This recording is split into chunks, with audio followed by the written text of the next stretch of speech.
आज हम लोग लेटर गुप्ता पीरियड यानी पोस्ट गुप्ता पीरियड का समाजी और मुआशी हालात के बारे में रोशनी डालेंगे। जाहिर सी बात है कि पोस्ट गुप्ता काल में दौर में जो बहुत तेजी के साथ उरूज हुआ और हम देखते हैं कि 5वीं शताब्दी के बाद गुप्त दौर का डिक्लाइन होना शुरू हो गया, जवाल होना शुरू हो गया। इतनी बड़े हुकूमत को एक बैक जवाल होना, ये थोड़ा इतिहासकारों में, तवारीखदानों में बहुत ही ज़्यादा अपना मतभेद मानते हैं। अब गौर कीजिए कि स्कंदगुप्त के बाद जो दौर रहा उसमें गुप्त काल का, गुप्त दौर का करीब करीब वहाँ से उसका जो है जवाल पजीर शुरू हो गया। और कुछ तवारीखदानों का ऐसा मानना है कि स्कंदगुप्त के ज़माने में बहुत ज़्यादा, बल्कि ये कहा जाए कि लड़ाइयाँ शुरू हो गई, जागीरदाराना निज़ाम शुरू हो गए और पूरे भारत में, पूरे हिंदुस्तान में जो हुक्मरां थे वो आहिस्ता आहिस्ता सामंतवाद, जिसे जागीरदाराना निज़ाम कहते हैं, वो तेजी से हावी होने लगे। हम देखते हैं कि स्कंदगुप्त के बाद बहुत तेजी से जो खात्मा हुआ इस ये का, तो उस जमाने में पूरे हिंदुस्तान में अगर हम देखें तो हम देखेंगे कि पुरुगुप्त 467 से लेकर 76 तक कोई खास इनका कंट्रीब्यूशन नहीं रहा। उसके बाद कुमारगुप्त का ये लोग जो है इनका भी बहुत ज़्यादा नहीं रहा। उसके बाद भानुगुप्त कुछ पावरफुल हुक्मरान जरूर हुए और ये लोग कुमारगुप्त से लेकर भानुगुप्त, जो गुप्त खानदान के लोग वैष्णव धर्म के मानने वाले थे, गुप्त खानदान स्कंदगुप्त के बाद पुरुगुप्त और भानुगुप्त, ये सारे लोग बौद्ध मजहब को मानने लगे और अपने आप को श्री विक्रम का लक़ब लिया, टाइटल लिया, श्री विक्रम। उसके बाद सबसे आखिर जो हुक्मरान हुए नरसिंह बलादित्य, जिसको मेहरकुल ने खात्मा कर दिया। अब इसे अगर हम देखें तो ये बात समझ में आती है कि इतना पावरफुल किंगडम 5वीं शताब्दी के बाद, 5वीं शताब्दी में खत्म हो जाती है। लेकिन 500 एडी से लेकर 1200 ईस्वी तक ऐसा नहीं है कि पोस्ट गुप्त के बाद 7 ऐसे शासक हुए, हुक्मरान हुए जो बहुत मजबूत हुए, जैसे वल्लभी में मैत्रक वंश, उसके बाद मालवा में यशोवर्मन, बंगाल में गौड़ खानदान, पंजाब में हुन आक्रमण हुआ, मगध में उत्तर गुप्त हो गए, कन्नौज में मौखरी हो गए, थानेश्वर में हर्षवर्धन हो गए। ये सारे ऐसे शासक थे जो पूरे भारत में, पूरे हिंदुस्तान में राज करना शुरू कर दिया। और लेकिन ये तमाम लोग जो सूबाई हुक्मरान थे, जाहिर सी बात है कि ये सब सारे जो है संपूर्ण भारत के थे, लेकिन दक्षिण का भारत का, दक्षिण का हिंदुस्तान का कोई भी शासक हुक्मरान इसमें नहीं था। अब देखिए कि गुप्तों का जो है, जो सेंट्रल एरिया जो था वो पाटलिपुत्र था और दूसरा उज्जैन थे। लेकिन दक्षिण भारत में वहां भी जो शासक हुए, वो जो हुक्मरान हुए, वो भी हर्षवर्धन के जमाने में चालुक्य सेकंड ने उत्तरी भारत के ऊपर, उत्तरी हिंदुस्तान के ऊपर आने का जबरदस्त कोशिश किया। यह अलग मसला है कि वो उसे हर्षवर्धन ने गौड़ शासक के जरिया उसे नाकामयाबी मिली, लेकिन चालुक्य के, वातापी के चालुक्य, जिसे पुलकेशिन जो है, उत्तर भारत में अपनी ताकत को बहुत तेजी के साथ बढ़ाना शुरू किया और मध्य भारत यानी कि नर्मदा नदी के बाद, नर्मदा नदी के पास जबरदस्त लड़ाई हुई और यह लड़ाई होने के बाद राजाओं में बहुत तेजी के साथ वहां आना शुरू हो गए, एक दूसरे को आना शुरू हो गए। तो हम देखते हैं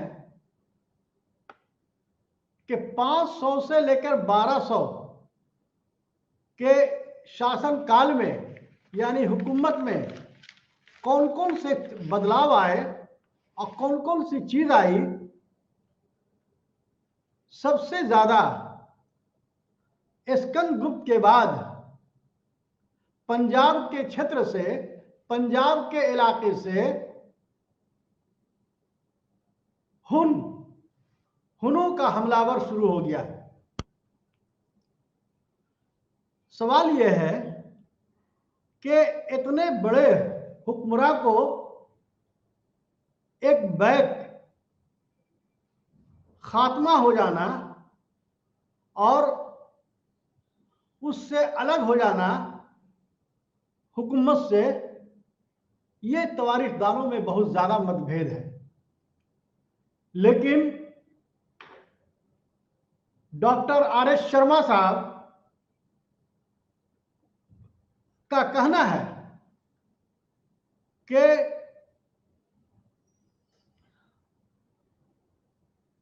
पोस्ट गुप्ता के बाद अगर सामंतों के बीच में जागीरदाराना निजाम अगर चालू हुआ तो उसके पीछे सबसे बड़ी बात यह है कि सामंतवाद की शुरुआत हुई। मैं इससे कबल कि मैं आज का जो यह है, हम उस पर ज्यादा मतलब कि ये करेंगे, हम सोशल कंडीशन लेटर गुप्ता के बाद, पोस्ट गुप्ता के बाद क्या थे, हम इस पर ज्यादा रोशनी डालने की कोशिश करेंगे। अब सवाल यह है कि समाज में 4 जातियां मौजूद थी। 4 जातियां जो है उस वक्त जो है मौजूद थे। 750 से लेकर के 1200 ईस्वी तक वर्ण व्यवस्था यानी कास्ट व्यवस्था बहुत तेजी के साथ मजबूती से मतलब के लोगों ने उसको कबूल किया। लेकिन पोस्ट गुप्ता के बाद जो 4 जातियां थी, कौन? ब्राह्मण, क्षत्रिय, वैश्य और शूद्र, ये 4 जातियों के बाद हम देखते हैं कि पोस्ट गुप्ता काल में दौर में वैश्यों की स्थिति बहुत ही खराब हो गई। क्यों? कि वैश्यों का काम था कारोबार करना, कृषक करना यानी खेतीबाड़ी करना। शूद्र का काम था ब्राह्मण क्षत्रिय को सेवा करना। ब्राह्मण का काम था लिखना पढ़ना और क्षत्रिय का काम था संघर्ष करना, राज करना। ये 4 काम बटे हुए थे। लेकिन हम देखते हैं कि शूद्रों की हालात पोस्ट गुप्ता काल में दौर में बहुत तेजी से जो है पनपी।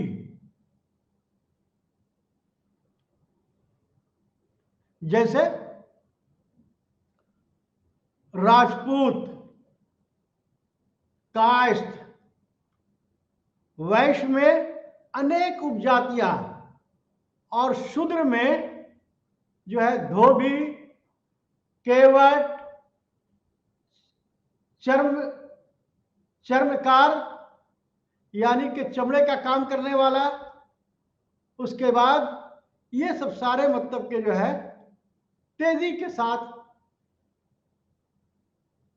उरूज में आना शुरू हो गया, अमल में आना शुरू हो गया। यानी कि जो शूद्र खेतीबाड़ी या ट्रेड एंड कॉमर्स कारोबार जो नहीं करते थे, अब इसमें जो है कारोबार करने का रिवाज शूद्रों में बहुत तेजी के साथ आना शुरू हो गया। उसके बाद इसी जमाने में ब्राह्मणों के जरिया एक किताब लिखी गई जिसका नाम है मनुस्मृति हुई थी, जिसमें ब्राह्मणों का बहुत तेजी के साथ यानी कि उसके कामों में मकबूलियत बढ़ती चली गई।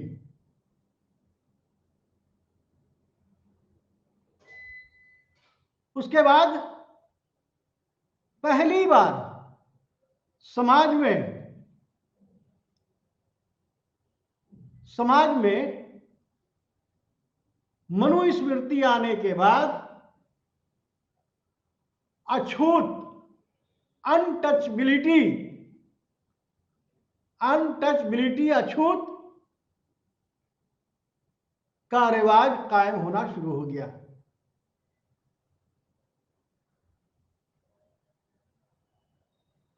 पराशर मुनि ने कहा है, पराशर मुनि के मुताबिक आप देखेंगे तो उसमें कहा गया है कि शूद्र के साथ बैठने एवं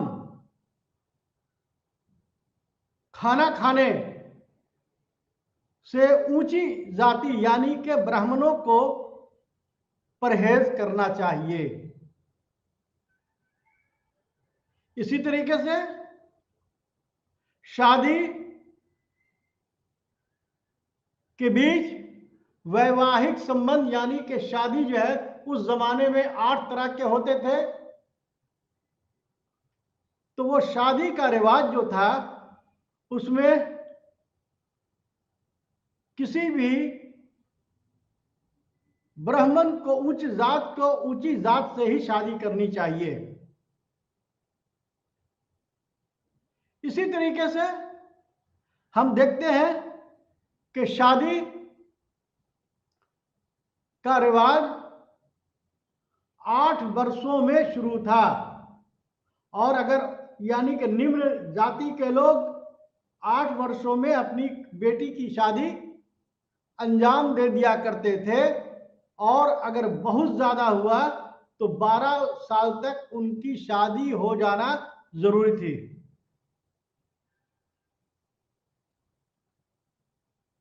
अगर कोई भी शादी या कोई भी शादी के जरिया माता या माँ और बाप किसी भी नीच से करते थे तो उसका बच्चा भी नीच ही जात का माना जाता था। मान लिया जाए कि अगर कोई भी वैश्य और शूद्र एक साथ किसी के साथ शादी कर ले तो उसे शूद्र ही माना जाता था। इसका मतलब यह हो गया कि शादियात अलग जातियों में बिल्कुल नहीं होते थे।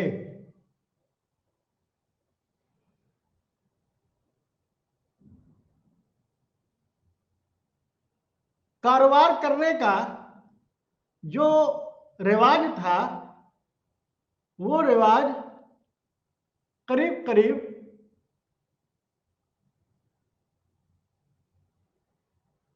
वैश्यों को था, लेकिन हम देखते हैं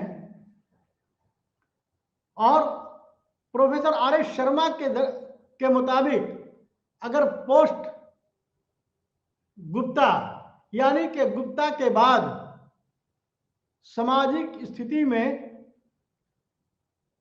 शूद्रों का उरूज हुआ, लेकिन वैश्यों का बहुत तेजी के साथ जवाल हुआ। अब इसको आप और भी मतलब के आगे से मतलब कि ये मैं कहता हूं कि यानी कि पोस्ट गुप्ता के जमाने में जो वैदिक पीरियड से लेकर के गुप्त खानदान तक 4 जातियां थी, उस जातियों में बहुत तेजी के साथ बदलाव आना शुरू हो गया।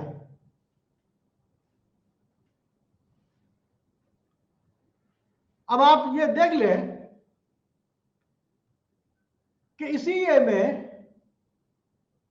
जो ब्राह्मणों का काम, अब सामाजिक पोस्ट गुप्ता में जो समाज का जो सूरत हाल थी, अगर उसको गौर करें तो हम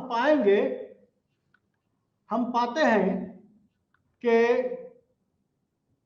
ब्राह्मणों का काम समाज में लिखने पढ़ने और पढ़ाने का काम था, लेकिन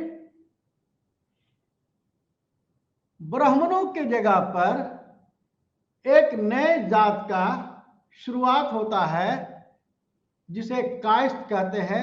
आज के जमाने में जो है उसे लाला या श्रीवास्तव के नाम से जाना जाता है। यानी कि पोस्ट गुप्ता के बाद जो ब्राह्मणों का काम लिखना पढ़ना था, अब उसका काम जो है कायस्थ लोग लेना शुरू कर दिए। हम इसके बारे में डिटेल से आएंगे, लेकिन उसके बाद पोस्ट गुप्ता में जो तब्दीलियां आई हैं उस तब्दीलियों पर हम जो है थोड़ा हेडलाइन कर रहा हूं कि दूसरा क्या हुआ कि सामंतवाद जागीरदाराना रिवाज की शुरुआत हो गई। जागीरदाराना रिवाज का मतलब यह है कि सामंतवाद शुरू हो गया। हम और आप जानते हैं कि समुद्रगुप्त जब दक्षिण भारत में हुकूमत किया, सांची में, कांची में, सारी जगह पर, तो वहां पर जाकर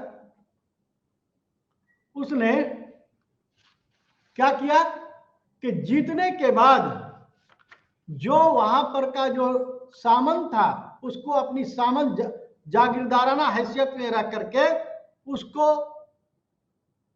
वो हुकूमत उसे वापस कर देता था और उसके बदले में उससे टैक्स लिया करता था। और इतिहास में इसको कहा गया है ग्रहण मोक्षा निग्रह, ग्रहण मोक्षा निग्रह, यानी कि वैसे लोग जो हमारी मातहती को कबूल करे लेकिन वो हमें टैक्स देता रहे, और उस जागीरदाराना को ये हक और हासिल था कि सेंट्रल राजा के जरिया जो सेंट्रल में होते थे वो अपनी पूरी हिम्मत और हौसला के साथ वो वहां पर काम करते थे और उसको टैक्स देते थे और उसको ये हक हासिल था कि अपने फौज को रहनुमाई करे। लेकिन अगर राजा को अगर फौज की फौज होती थी तो उसमें उसको सहयोग देना, यानी कि उसका जो है उसका ये करना उसके लिए जरूरी होता था। और आगे देखिए कि क्या हुआ पोस्ट गुप्ता में,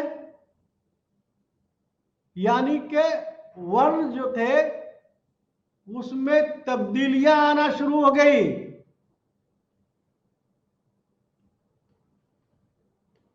यानी कि किसानों में तब्दीलियां आना शुरू हो गई। उसके बाद जो है इसी दौर में सिक्के की शुरुआत हो गई, सिक्के की शुरुआत हुई। सिक्के की शुरुआत कनिष्क के जमाने से भी हुई थी और गुप्त खानदानों के बीच में भी हुई थी, लेकिन बीच के जो ये बहुत सारे हुक्मरान थे दक्षिण भारत में, तो कोई भी ऐसा हुक्मरान नहीं रहा कि जो अपना सिक्का वो जारी करे। उसके बाद जो है जो कायस्थ हुए वो जो है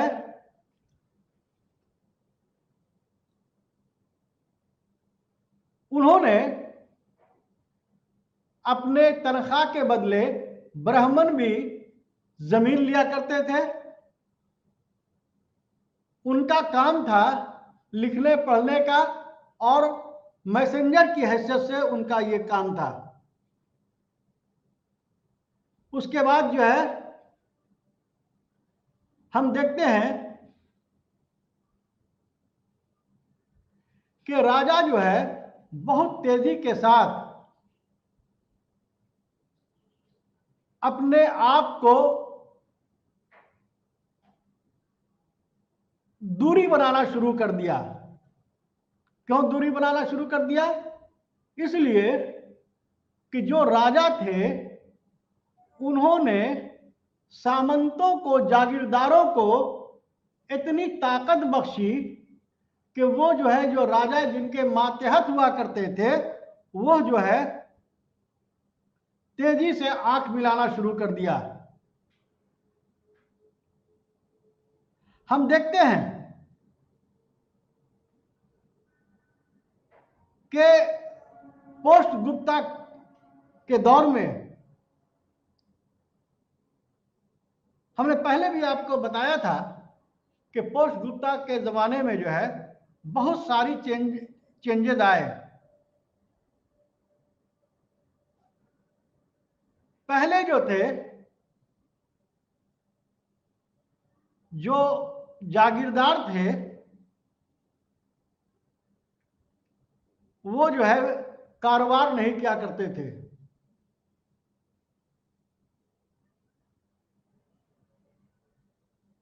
यानी कि कारोबार का जो है काम जो है वैश्य और पोस्ट गुप्ता के बाद जो है दलित का भी जो है करना शुरू किया।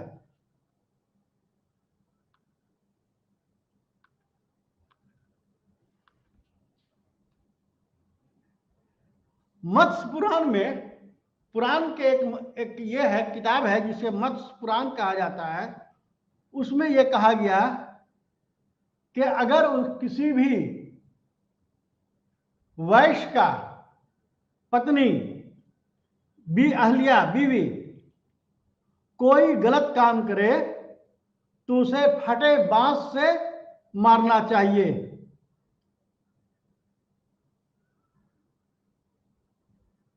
वेदों की पाठ जो है वैश्य और शूद्र नहीं कर सकते थे। हमने आपको पहले बताया कि शादी का जो है 8 वर्ष में उनकी ये होती थी। सती प्रथा जो है बहुत तेजी के साथ चलना शुरुआत हो गई थी। लेकिन सती प्रथा का जो है जो रिवाज जो था, तो वो जो है हम देखते हैं कि राजपूतों में बहुत ज्यादा थी।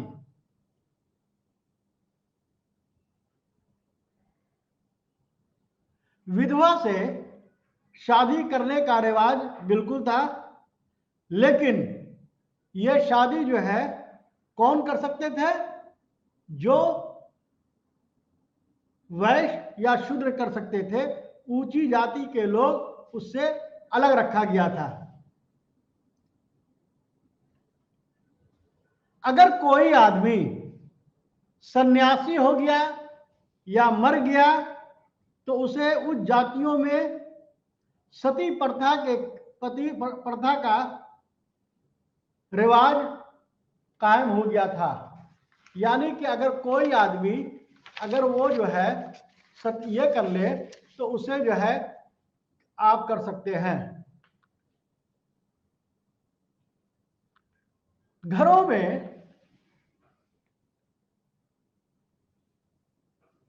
यानी कि औरतों का घर के बाहर आना ममनू माना जाता था। लेकिन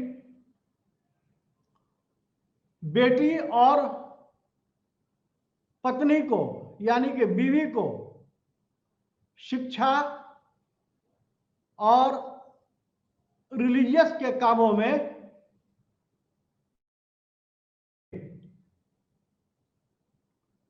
मार्क पोलो ने लिखा है, मालाबार के इलाके में भारतीय वर्णों का बहुत ही बोलबाला था। 750 ईस्वी से 1200 ईस्वी तक भारतीय लोग गेहूं, आटा का खाने का जो था वो बहुत ही जो है उनका पसंदीदा खुराक होता था। यानी कि गेहूं और आटा उनका जो है मरगूब ग़िज़ा था।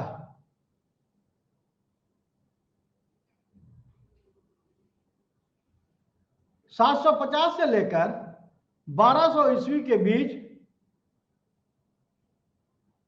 पढ़ने का यानी कि सिलेबस जो था वो मुख्य रूप से खास तौर से वेद और पुराण व्याकरण ज्यादा उस पर तरजीह दिया जाता था।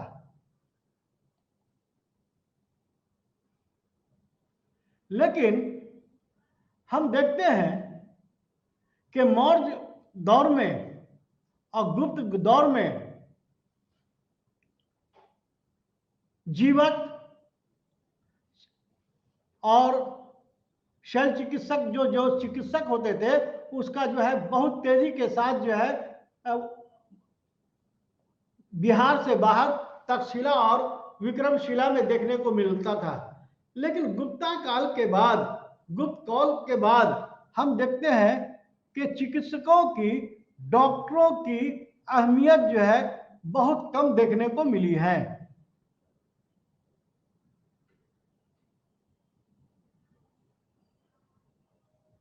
अब हम देखें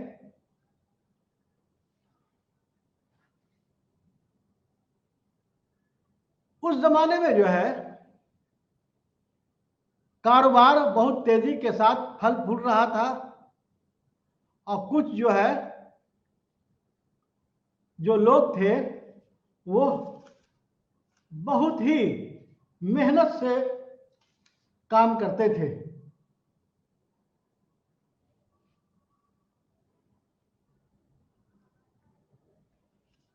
अब ये सारी चीजें जो मुझे देखने को जो मिल रही है तो उससे ये समझ में आता है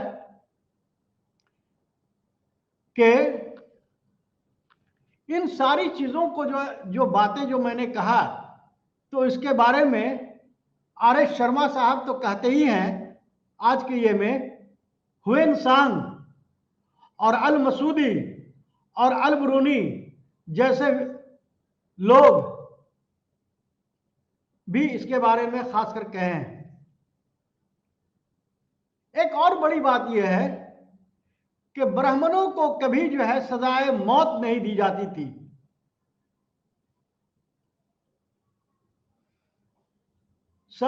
ब्राह्मणों को कभी सजाए मौत की सजा नहीं दी जाती थी।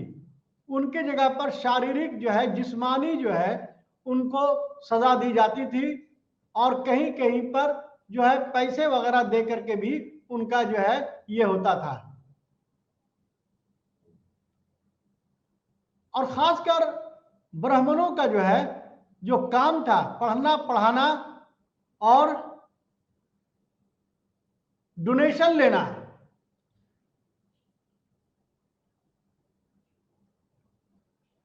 तो इस तरीके से हम देखते हैं कि उस जमाने में 700 से 1200 ईस्वी तक, अब यहीं पर जो है एक हम देखते हैं कि ब्राह्मणों की जगह जो है कायस्थों ने ले लिया था और उसके बाद जो है ह्वेनसांग ने जो है इसके बारे में बताया है कि ब्राह्मण जो है जो लिखने पढ़ने का जो काम करते थे उसके जगह पर उन्हें जमीन दी जाती थी और उनको जो है तनख्वाह जो है वो नकद ना हो करके उसको इसके रूप में दिया जाता था। अब उसके बाद जो है हम देखते हैं कि गुप्त उत्तर काल में वैश्य वर्ण के लोग जो व्यापार करते थे, जो कृषि और मवेशी आदि के ज्यादा उनका मरगूब जगह ये था। पराशर स्मृति में उसमें कहा गया है कि वैश्यों का काज बताया गया है। उस दौर में वैश्य अधिकांश व्यापार करते थे, ट्रेड एंड कॉमर्स उनका खास था। अल ब्रूनी ने अपने विवरण में बताया है कि उस समय वैश्य एवं शूद्र की स्थिति में कोई विशेष परिवर्तन नहीं हुए थे। इस तरीके से यानी कि उसके बाद हम देखते हैं कि पोस्ट में जो कृषि खेत में व्यवसाय में अंतर्गत पूर्ण रूप से आ गया और ह्वेनसांग ने इसे बहुत ही जो है डिटेल में अपनी किताब में जो है उसे लिखा है। अब उसके बाद जो है हम देखते हैं कि कायस्थ लोगों का जो है उस वक्त जो है बहुत तेजी के साथ मतलब कि ये हुआ और उसका सबसे पहले कायस्थों का उल्लेख जो उसका सबसे पहले मिलता है याज्ञवल्क्य स्मृति में मिलता है।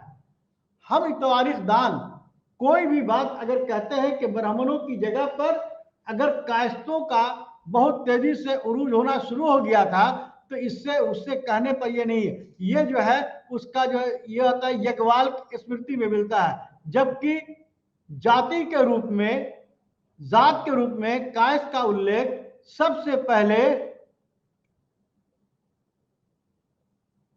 ओशन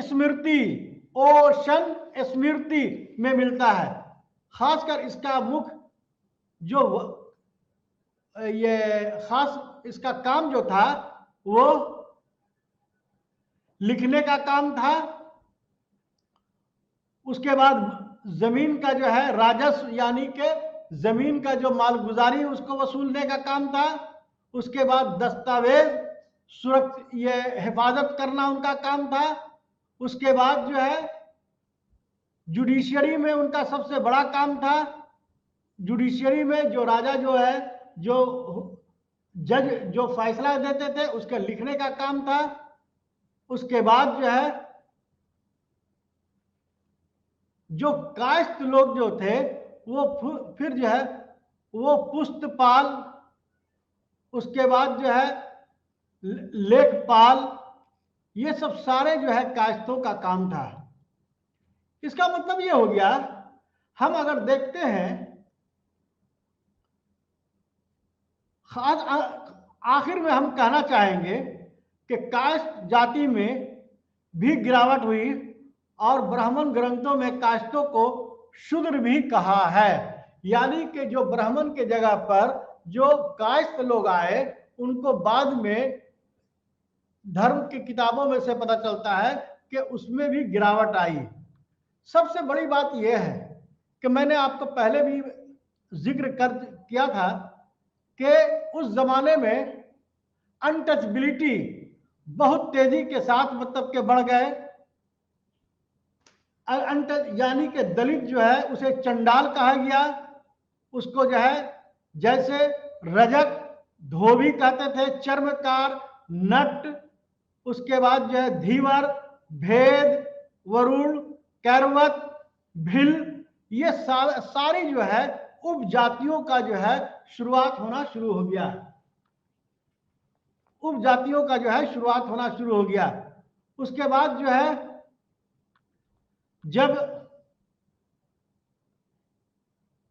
स्मृति काल में पुष्कर एवं विराट जाति भी एक जाति के रूप में आना शुरू हो गया और अनटचबिलिटी जो है वो बहुत तेजी के साथ तरक्की करती चली गई। और हम ये कह सकते हैं कि गुप्त के बाद यानी कि पोस्ट गुप्त के बाद अनटचबिलिटी का जो है बहुत तेजी के साथ जो है हालात में बढ़ोतरी आई। उसके बाद देखते हैं कि स्लेवरी सिस्टम बहुत तेजी के साथ राइज हुआ। जिस तरीके से हिंदुस्तान में स्लेवरी दास प्रथा का तेजी से ये हुआ, उससे उसी तरीके से विज्ञानेश्वर ने मित्राक्षरा में नारद द्वारा बताया है कि 15 प्रकार के दास, 15 तरह के दास हुआ करते थे। मित्राक्षा हाँ किताब है जिससे विज्ञानेश्वर ने लिखा था, उसमें लिखा हुआ है कि 15 तरह के दास हुआ करते थे। हम उतना ये से डिटेल हम नहीं जाएंगे, लेकिन इतनी बात जरूर है कि उस जमाने में यानी कि पोस्ट गुप्ता के जमाने में बहुत तेजी के साथ क्या हो रहा है, दास का यानी कि स्लेवरी सिस्टम का जो है शुरुआत हो गया था। और ये जो स्लेवरी सिस्टम जो था वो दान के जरिया यानी कि डोनेशन के जरिया उसके कर्मों के पैसे से खरीदे भी जाते थे। ये सब सारी मतलब कि ये होता था। उसके बाद हम देखते हैं कि उस सामाजिक स्थिति में राजस्व का जो है, टैक्स का जो है हालात कैसे थे, तो हम उसमें पाते हैं कि टैक्स का जो स्थिति जो थी वो जो है पूरे ये का 1/6 हिस्सा या 1/8 हिस्सा जो है उस पर टैक्स दिया जाता था। तो हम देखते हैं कि गुप्त खानदान के बाद यानी 500 से लेकर 1200 तक जो स्थिति थी वो बहुत ही मायूस कुन थी। और इसमें जो है बहुत तेजी के साथ जो है इस समाज में जो है गिरावट आना शुरू हो गई।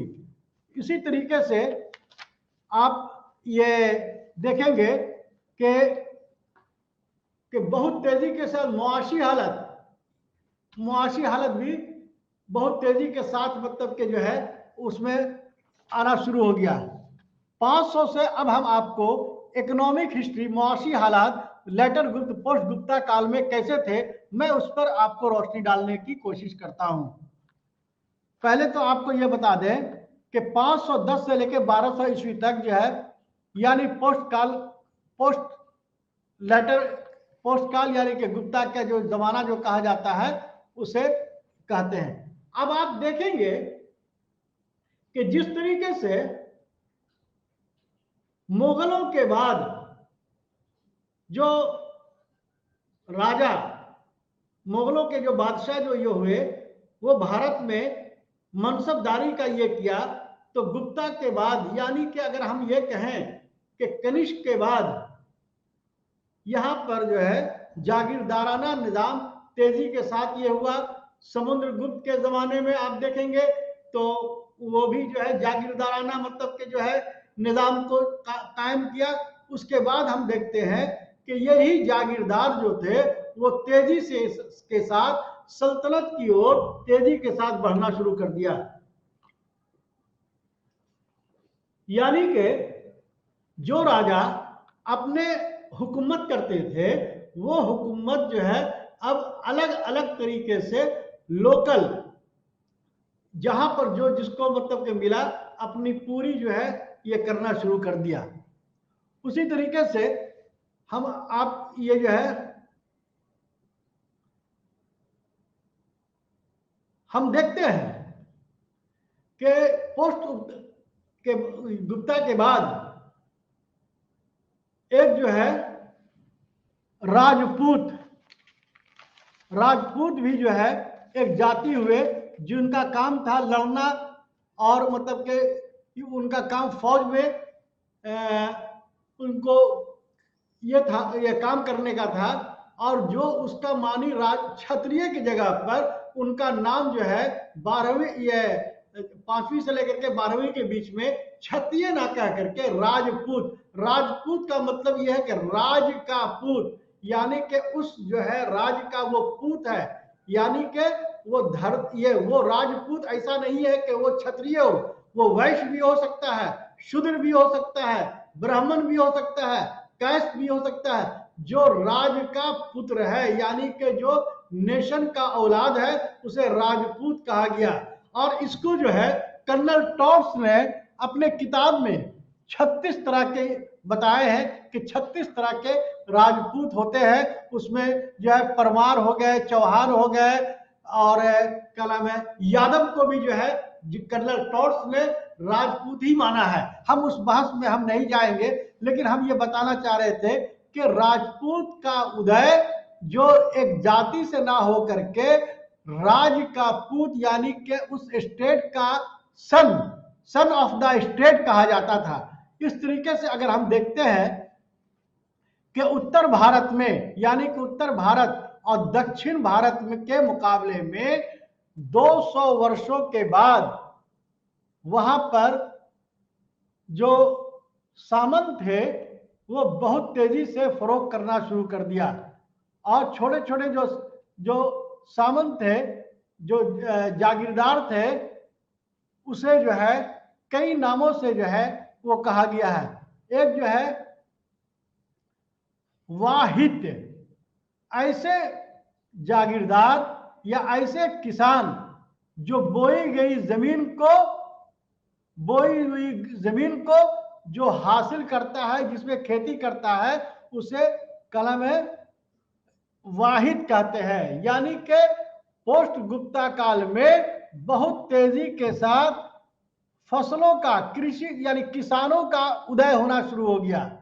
और जो उदय हुआ उसको जो शुरू हुआ उसे क्या कहा गया, जो बोई हुई जमीन थी उसको वाहिद कहा गया, और जो खेती नहीं की जाने वाली जमीन थी उसको कहा गया अकृष्ट भूमि। क्या कहा गया, जो खेती नहीं की गई भूमि है उसको अकृष्ट भूमि कहा गया, जो खेती नहीं की। बीज में ना उगने वाली जमीन को ऊसर कहा गया। यानी कि अग्नि पुराण में कहा गया है कि गोबर का भी उपयोग प्रयोग उस जमाने में होता था। इसी तरीके से जो माशी हालत जो थे, इरिगेशन जो है बहुत तेजी के साथ होना शुरू हो गया। तालाब खुदवाना पूर्ण कार्य माना जाता था। स्नान गिरा उससे होते थे, जानवरों को पानी पिलाया जाता था। उसी तरीके से आदित्य सिंह की पत्नी जो है पूर्ण देवी ने एक तालाब खुदवाया था, जिसका जो है जिक्र इंस्क्रिप्शन में है। राजतरंगिणी में भी इसके बारे में जिक्र होता है। इंजीनियरिंग का उल्लेख जो है, इंजीनियरिंग का जो है मिलता है, जिसे झेलम नदी जो है बांध जो बनवाया था, ये इरिगेशन का ये था, यानी कि सिंचाई की व्यवस्था गुप्त खानदान में जो है वो बहुत तेजी के साथ होना शुरू हो गया था। इसी तरीके से ट्रेड एंड कॉमर्स के मामले में जो है कि जो जागीरदार लोग जो थे वो जो है जो ये परमार जो शासक हुक्मरां जो थे उसको भोज सागर का ये कहा गया, भोज सागर। और इसीलिए जो है जो जागीरदाराना जो व्यवस्था जो था उस गांव में जो है वो खुद कफील होना शुरू हो गए, यानी कि चावल और गेहूं का जो है वो बहुत तेजी के साथ जो है उगाना शुरू किए। बंगाल में मलमल, पान, सुपारी तथा सन, ये सब सारे बंगाल से आया करते थे। कलिंग से धान की अच्छी खेती हो जाती थी। उसी तरीके से मालवा से गन्ना प्लस नील की खेती होती थी। द्वारका से ये मालवा प्लस गन्ना, ये केतारी, और द्वारका से शंख, जो शंख जो बजाया जाता है वो द्वारका से आता था। दक्षिण भारत से जो है, यानी कि दक्षिणी हिंदुस्तान से हम देखते हैं तो हमको ये लगता है कि उस वक्त जो है मोती, चंदन और कीमती जवाहरात और मसाले ये कहां से आते थे? दक्षिण भारत से आते थे, दक्षिणी हिंदुस्तान से आते थे। हमने पहले भी आपको ये बताया था कि पांडव वंश या चालुक्य वंश या चेर वंश और जो है चोल वंश, ये सब सारे समुद्री इलाके में थे। और इन लोगों का खास ये था कि इसीलिए पांडव खानदान ने जो है अपना जो है शंख, मछली और जहाज, ये तीन ऐसे मतलब के जिसे पानी से वास्ता था, इन लोगों ने अपने राज चिन्ह को बनाया और राज चिन्ह उस पर लगाया। उसी तरीके से जो ट्रेड एंड कॉमर्स जो है पोस्ट गुप्ता में जो बहुत तेजी के साथ देखने को मिलते हैं। उसी तरीके से वहां का बंदरगाहें जो है बहुत ये हुई। एक जो बंदरगाह था जो उसको पूर्व तट बंदरगाह कहा गया, दूसरा को जो है तमिल लिपित बंदरगाह कहा गया, उसके बाद सप्तग्राम बंदरगाह कहा गया, कलिंग बंदरगाह कहा गया और शिकाकोसी पूरी बंदरगाह किया गया। इसी तरीके से पश्चिमी हिस्से में जो देवल कहा गया, थाना में संभाग कहा गया और भड़ोच में भी जो है उसको बंदरगाह का ये किया गया। गुप्त उत्तर काल में हम देखते हैं कि सोना, चांदी, टिन, तांबा, मसाले बहुत तेजी के साथ जो है और जो है बहुत तेजी के साथ जो है आयात और निर्यात हुआ करते थे। यानी कि ट्रेड एंड कॉमर्स जो है आना जाना मतलब कि ये होता था। कुवल ये माला से जानकारी होती है कि घोड़ा जो है उस जमाने में जो है अरब से आते थे। ये जो सारे जो है लेख है जिससे ये पता चलता। पहेवा इंस्क्रिप्शन से मालूम होता है कि घोड़े अरब से आते थे। नदियों के जरिया कारोबार जो है और व्यापार यानी कि ट्रेड एंड कॉमर्स, यानी कि थल के जगह पर जल यानी कि पानी बहरी से ज्यादा महफूज हुआ करते थे। हुएंगसांग अपने विवरणों में, अपने बयानों में खुद कहते हैं कि मैं कई बार जब मैं भारत आ रहा था चीन से तो मुझे कई बार डाकुओं ने छेक लिया, डाकुओं ने हमें मतलब कि लूट लिया, जिसकी जानकारी हुएंगसांग के किताबों से भी मालूम होती है। उसी तरीके से जो है यानी कि नदियों के जरिया जो कारोबार होते थे वो जो है बहुत महफूज माने जाते थे। उसी तरीके से जो है तर शुल्क राज का आय का महत्वपूर्ण जो है हिस्सा था। तर शुल्क चूंकि ये सब सारे हिंदी में है, संस्कृत में है, इसका उर्दू नहीं हो सकता, इसलिए जो नाम है उस नाम को जो है आप वही लिखें जो मैं आपको बता रहा हूं।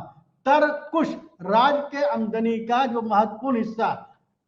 और ये जो है, जो तरकुश लेने देने वाले अधिकारी जो होते थे, जो लोग होते थे, जिसके जरिया जिम्मेदार होते थे, उसे क्या कहते थे? उससे तरीक कहा जाता था। तरीक, तरीक, सुना? उसके बाद जो है बंगाल से एक अभिलेख मिले हैं, जिस ये तारलिपित अभिलेख जो है से पता चलता है कि यहाँ पर बहुत तेजी के साथ जो है ये समुद्री काम होता था। कपड़े का भी जो है बहुत तेजी के साथ वहां पर ये ट्रेड एंड कॉमर्स होता था। वह जो है हुएन सांग खुद लिखते हैं कि वहां जो है ये क्या नाम है, कारोबार में जो है उस वक्त जो है बहुत तेजी के साथ जो है कपड़ा ये होता था, पौधा रेशम का कपड़ा उस जमाने में जो है राजा का बहुत ही मरगूब, मतलब कि ये जो होता था। अच्छा, भड़ोस के कपड़े जो है प्रसिद्ध, बहुत मशहूर होते थे। अच्छा, खमबात का जो है ये खमियात बहुत उस वक्त मकबूल था। यहाँ का जो कपड़ा जो था उसको उरुक्कम, जो विदेश से ट्रेड होते थे, कश्मीर से सफेद सिल्क और जो है सफेद जो है जिसको मतलब के रेशम का ये कहा जाता है, हाथी का दांत, वहां से बहुत ये से आते थे।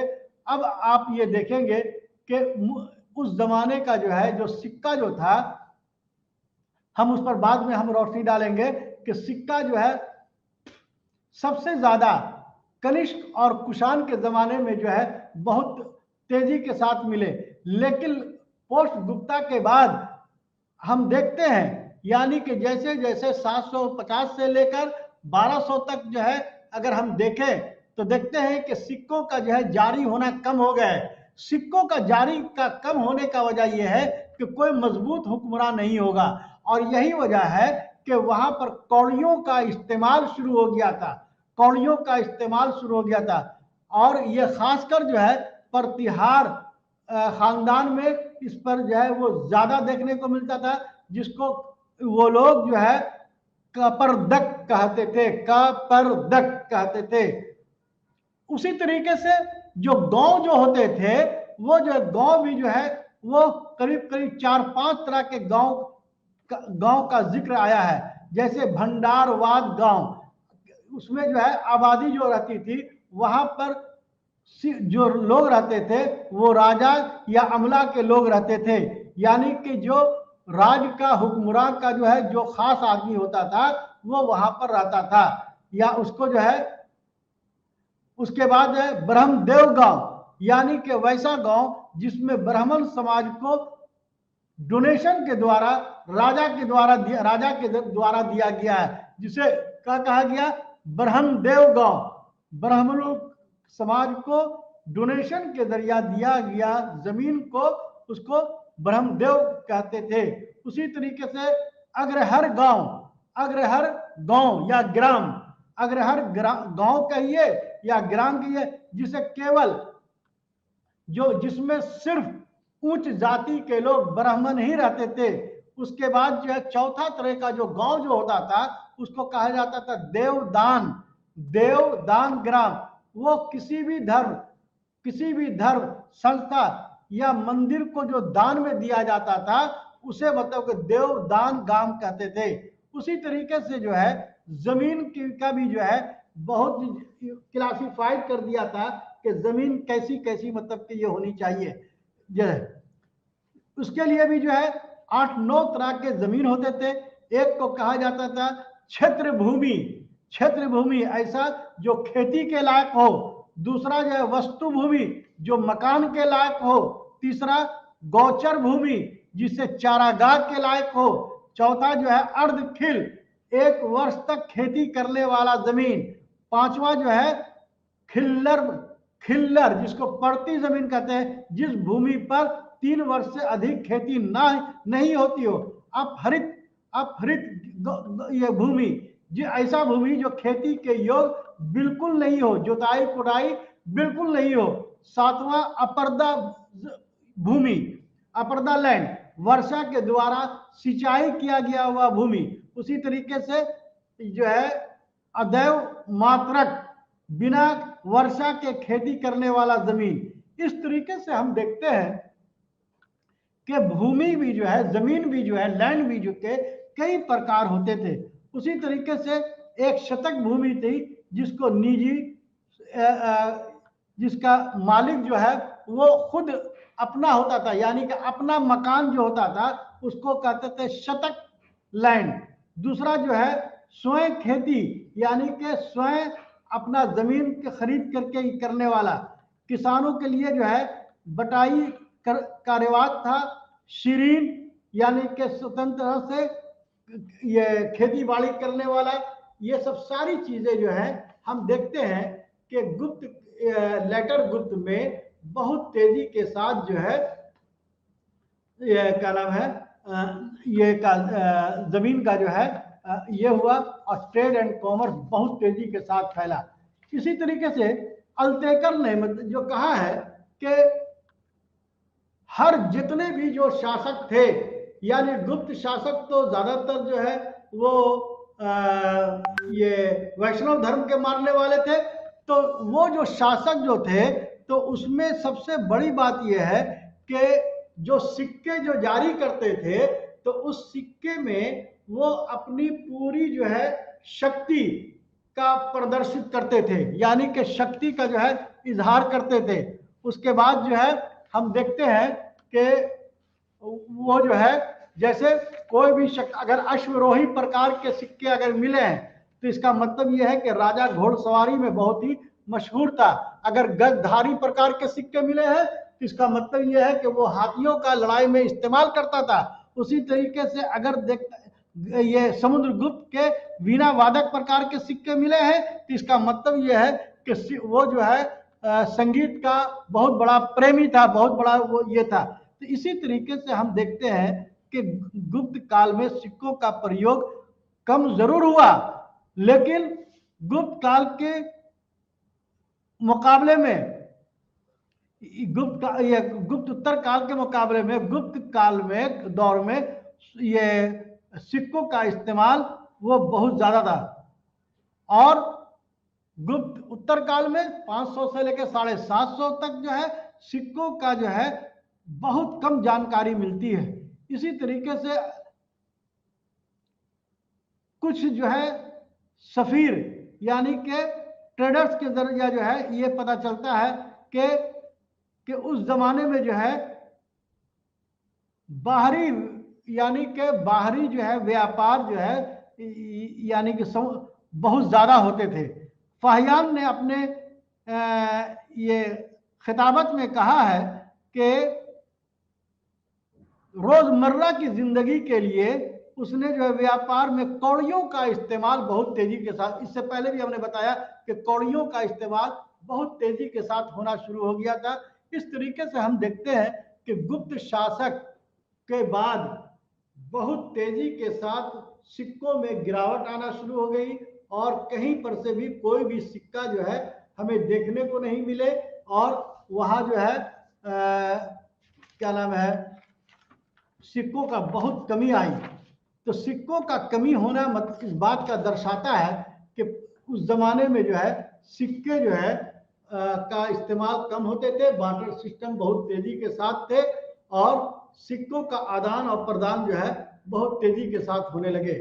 तो नाजरीन, ये हमने आपको जो है उस जमाने का जो है मुआशी हालात और समाजी हालात के ऊपर जो है हमने रोशनी डाली है। इसके बाद जो है हम एक और क्लास जो है आपका जो चैप्टर यूनिट 8 है, उस 8 में ये पढ़ाना है कि उसकी जगह पर जो है ये एडमिनिस्ट्रेशन कैसे थे, उसके बाद जो है ये क्या नाम है ट्रेड एंड ये कला एवं संस्कृति, यानी कि सोसाइटी में जो है उसका क्या ये था, भवन वगैरह मकान वगैरह किस तरीके से बनाए जाते थे। ये सब सारी चीज़ों को जो है अगले ये में इंशाल्लाह आपको हम ये बताने की कोशिश करेंगे। ये पोस्ट गुप्ता जो है बहुत ही अहमियत का हामिल है। हम ये समझ सकते हैं इसके पढ़ने से ये होता है कि हमारा जो समाज, जो भारतीय समाज है, वो खासकर बिहार का, जो जिसमें पाटलिपुत्रा में हर्यक वंश से लेकर आपको जाके चंद्रगुप्त मौर्य से लेकर गुप्ता से लेकर पाल, हर्षवर्धन, ये सारे लोग जो हुए उस जमाने में इक्तिसादी हालात बहुत अच्छे थे, समाजी हालात बहुत अच्छे थे, लेकिन गुप्ता काल के बाद यानी कि पोस्ट गुप्ता में उसके हालात में दिन ब दिन गिरावट होती गई। बहुत बहुत शुक्रिया।